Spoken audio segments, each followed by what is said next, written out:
Here we are, Memorial Day 2020 already. My goodness. And yes, we are celebrating, of course, the traditional reasons for Memorial Day, the survivors of war, military war, but now we are celebrating also people who are on the front line saving lives in hospitals and remembering the ones who have passed away as well. So we have that going on, and I know a number of us have people in our lives who have survived or passed away in military wars. I, for one, know that my father survived a torpedo hit to the USAT Dorchester off the coast of Greenland and was in 36-degree water for 8 hours, treading water, fighting for his life, and holding on to one of the few rescue boats they could get off the deck because the ship sank in 20 minutes and the other rescue boats were frozen to the deck, and that's quite a story. So you could always look that up and read it. Another relative of ours survived Pearl Harbor, and he was a cousin of my mother's. The thing is, the war changes their lives forever. They're never the same.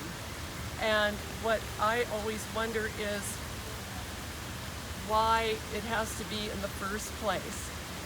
One thing I will tell you is that the Dorchester had 4 chaplains on board that ship.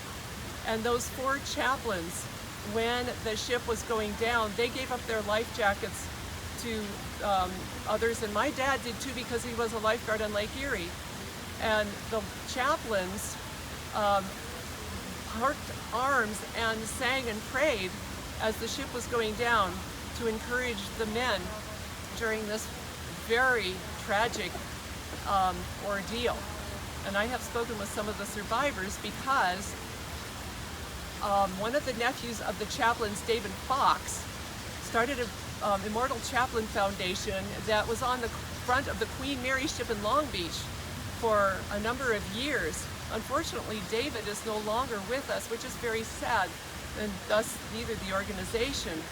But what David did was that he would award annually a person who had crossed over to the enemy, quote unquote, and made peace. And I was so inspired by that because, in other words, why are we starting wars? Well, number one, there's a greed of some sort which comes from a fundamental fear. And no matter how much you have, some people in life, they don't understand that our creator source has an infinite supply for us, but they have to get somebody else's land, somebody else's resources, and we can't just point the finger at the leaders. We all have to change in order to bring a different celebration to Memorial Day.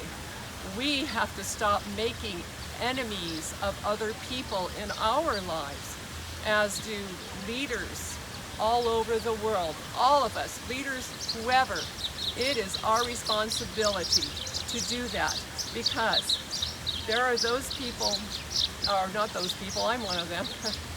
There are people who could point the finger at me and say, ooh, I see she's got some gray hair. Oh, I bet she's one of them. Well, I would be standing there like, one of who? You know, why are you making me like an enemy? Why are we doing this separation? And why have we gone so ballistic in our society?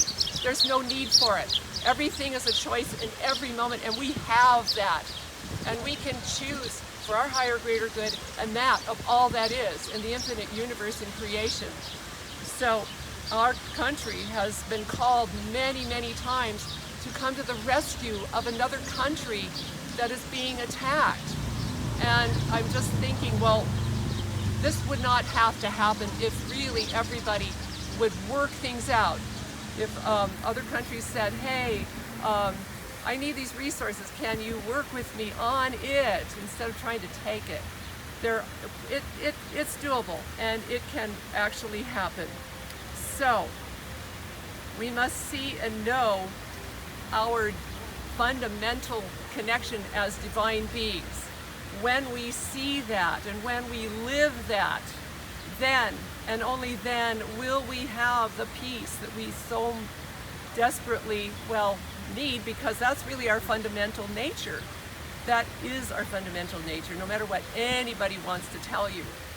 So if we do that, and we continue bringing people, the peacemakers, the leaders, into doing these wonderful deeds like David used to reward for, then next Memorial Day, when I am standing here giving my message, I hope to be able to, yes, traditionally, remember the traditional reason for Memorial Day, but also have the new paradigm of Memorial Day to celebrate.